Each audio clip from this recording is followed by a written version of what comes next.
Hi there. Doctor, can you describe narcolepsy and its symptoms?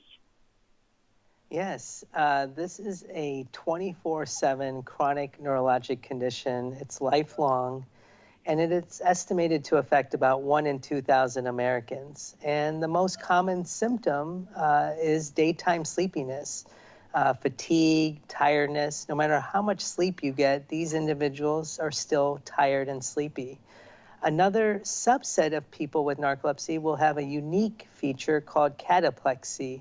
And this is a emotional trigger for weakness. So if you're laughing or joking or angry, you might feel weak in the knees or in the arms or in the face. And some people have whole body weakness where they actually collapse to the ground. Katie, how has narcolepsy impacted your life? So, my narcolepsy journey began my senior year of high school when I should have been enjoying the culmination of the past year's work that I'd put into this final year, the most exciting year. And instead of giving my all to keeping up my grades or participating in competitive robotics or practicing one of the three instruments I knew, I was just thinking of sleep. All of those took a back burner to getting an extra nap in or getting even just 5 more minutes of sleep in the morning. Doctor, what are some of the latest ways to manage narcolepsy?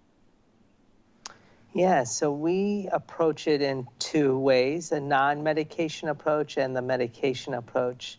In the non-medication approach, it's good sleep hygiene, good sleep habits, keeping a regular schedule, minimizing caffeine, not eating too late.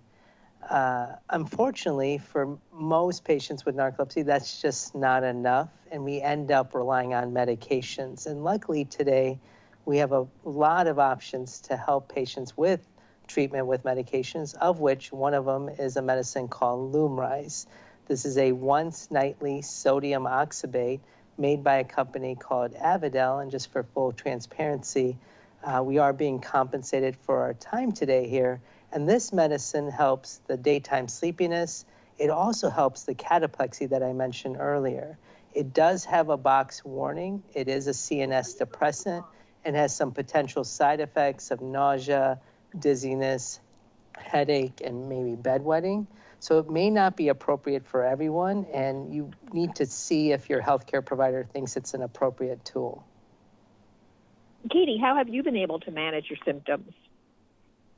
So in the very beginning, the the pathway to managing my symptoms was trying a whole host of the many treatment options Dr. Roy was discussing.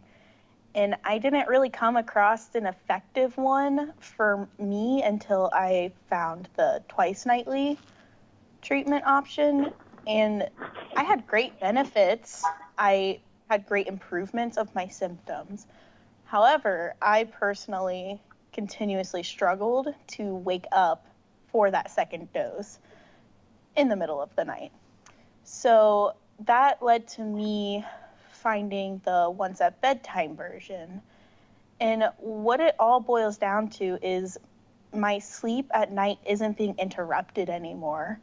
And that has been the biggest improvement on my daytime sleepiness. And not being so sleepy in the daytime for me makes it feel like I have so much more time in the day to keep doing the things that I love.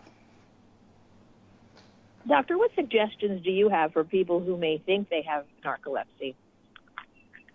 Yeah, first and foremost, it's go seek advice. Go find a healthcare provider and discuss your symptoms. Be an advocate for yourself. Don't accept the things you're dealing with. And there's testing that can help support the diagnosis. And if you want to learn more about narcolepsy or about this treatment, there's a website called lumryz.com, LUMRYZ.com, that has a lot more information on this. Thank you both very much. I appreciate it. Have a great day. Bye-bye. Bye-bye.